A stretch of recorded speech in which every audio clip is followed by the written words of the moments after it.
What's up guys, this is Pirates Ubaid here. We're going to be doing a tactics video today. As you can see, we're sitting with a hefty coin balance there. That's due to some team changes I want to do for the weekend, for the Elite Division tonight. I don't know, I might stream that depending on after I sell my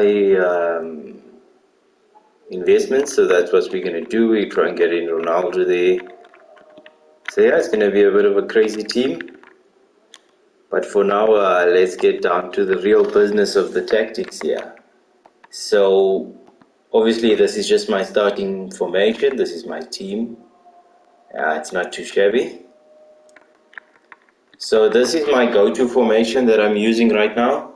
I'm using a 4-4-2 flat. I'm not using a lot of the pros are using the one with the two CDMs. I'm just using the 4-4-2 flat. I've got defensive style balanced. I've got my width on 40 because I want to cover the middle a bit more. And it's a bit of it. I feel like covering the middle helps me defend better because defending out wide is quite easy for me. I've got the depth at 60 because I want to be pressing my opponents. I want to try and get the ball back much faster. I'm not really a defensive player, I'm very much of an attacking player. So my depth on 60, and generally in FIFA 22 your defense tends to drop down quite a bit. So I've got my depth on 60. Balled up play, I've got it on balanced. Chance creation, this is something I use. Everybody else uses balanced. I've got direct passing. Reason for this is that I've got Mbappe, I'm getting Ronaldo. And as I said, I'm a very attacking player, so I want to be having players that are running through on goal. For those through balls, I feel like they're quite effective. And also it stretches the defense when you have an attacker that's stretching the back line quite a bit. My offensive worth is 50, plays in the box I've got 7, so I want to be crowding in my opponent's box with lots of players. So in this FIFA 22 you get a lot of ricochets and stuff, so a lot of the time players ball falls to maybe your CDM, your CM, maybe Bruno or Renato like I have. Sometimes even Hakimi gets the ball and he tends to put it into the net. So that's why I have 7. So there's always players, I always have options in attack. So that's how I'm playing it. Obviously it doesn't look right now. Ronaldo's going to come here. Ronaldo will be at striker. I'm going to play Fekir on the wing until I can improve that position. But yeah, that's my team, not the best. I've got stay forward on both my attackers.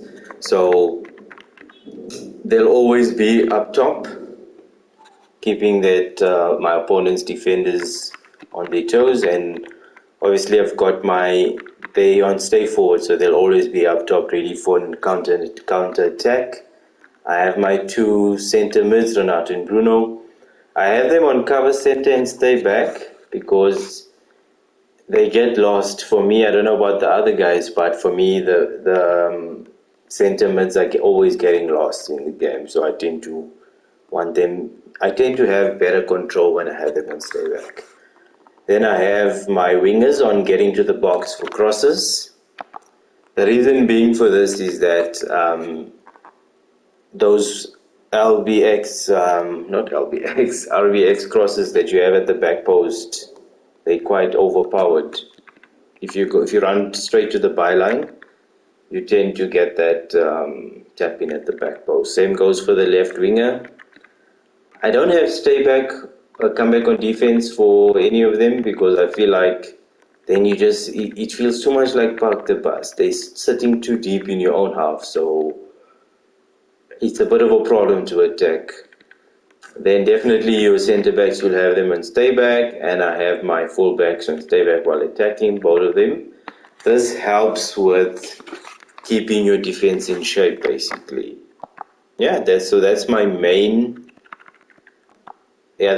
formation that I tend to use. Then we have let's do the boring formation first. We have the 4-2-3-1. So this is basically if I want to hang on to a lead. And it's tight and it's very difficult to defend. So I tend to fill up my team. End up using a 4-2-3-1. So I have 45 width. Depth is on 50.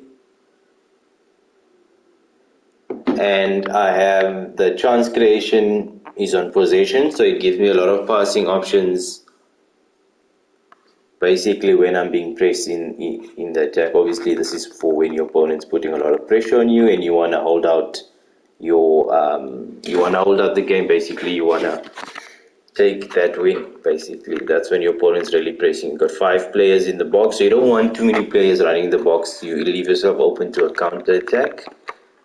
So that's how the 4-2-3-1 is set up. And then I have the instructions. Basically everyone's on comeback on defense besides the striker, Mbappe, so he's on stay forward. Everyone else is on stay back. So basically you creating a wall in front of your defense there.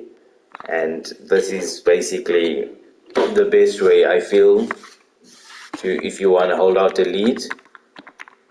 If you're winning and your opponent's putting a lot of pressure on you, this is probably the best way to defend that. Right, so that's the defensive one. Those are the boring ones. I'm an attacking player, so this is what I'm all about. If you're losing, guys, this is the formation. Trust me. 4-3-1-2. So don't look at my team. My team's a bit messed up now. I'm so busy with it. Got some investments running as well. So hopefully tonight we make some bank. But for now, don't take this into consideration. You can tweak this to your own liking. But this is the way that I set it up basically. Obviously Felix will come off for another midfielder.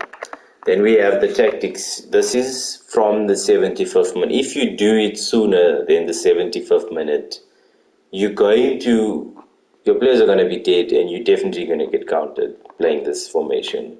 So I suggest from the 75th minute and above. This should help you get a few goals back, not just one. So the width is 45. I've got the depth at 65, so it's quite a bit. So your team's very high up. Direct passing, your players are going to be constantly making those runs. I've got 7, you can try 8. If I'm losing my head and I'm losing in a game, I do 10, and my depth's on 75. Obviously, the corners and free kicks will stay the same, because obviously you have to use your own tactics there for corners. Whether you put 5 or you put 1, and you cross the ball, it doesn't mean you're going to score. So that's what we have there. Instructions: we have stay forward on both our strikers.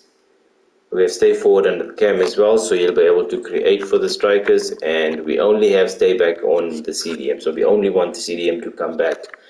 The reason for this is it creates kind of a 3-back, because I have my fullbacks on overlap, both of them are on overlap, so having your CDM as stay back creates a kind of a back 3, so to say, and the rest of your team is upfield. Your fullbacks act as wingers, and in the middle of the pitch is quite crowded, basically allowing you to create more chances. So that's what we have there. Yeah, that's the most exciting one. And lastly, I have the 4-2-2. This is something I've been trying lately. I haven't tried it a lot, but it's something that I want to start implementing into my game. A few of my friends have been using this formation. They say it's really good. I'm still voting for 4-4-2, so most probably tonight I'm going to jump on a Elite Division grind, and then we probably test this out tonight. I think the 4-2-2, we see how it works out. I used to play this back before the patch, so the finish shots were insane. So we should try this. I see I'm using 60 there, but I'll never use anything less, because I just need my team up. I can't sit back, it's too boring. And then I have my width on 45, direct passing, 7 players in the box. This one has changed to 1. And then we have stay forward, so it's similar to the 4-4-2 basically. This is something that I'm still going to test. So I think it could be something exciting for you guys to try out as well. So yeah, That's what we have there. My team's not the greatest at the moment, but surely we're going to be making some upgrades tonight with the UCL marquee matchups coming out. As you can see, my club is stacked. My transfer list is full of Liverpool players. I've just got Oxlade-Chamberlain, Konate, and Jota. So if you look at the prices, what did I pay? 850. I paid a bit much. I wanted to pay about 750, 700. So you see he's on bid 850 already. I think with a bit of luck, if that marquee matchups comes out, we could be making bank. I got Jota for about 850 as well.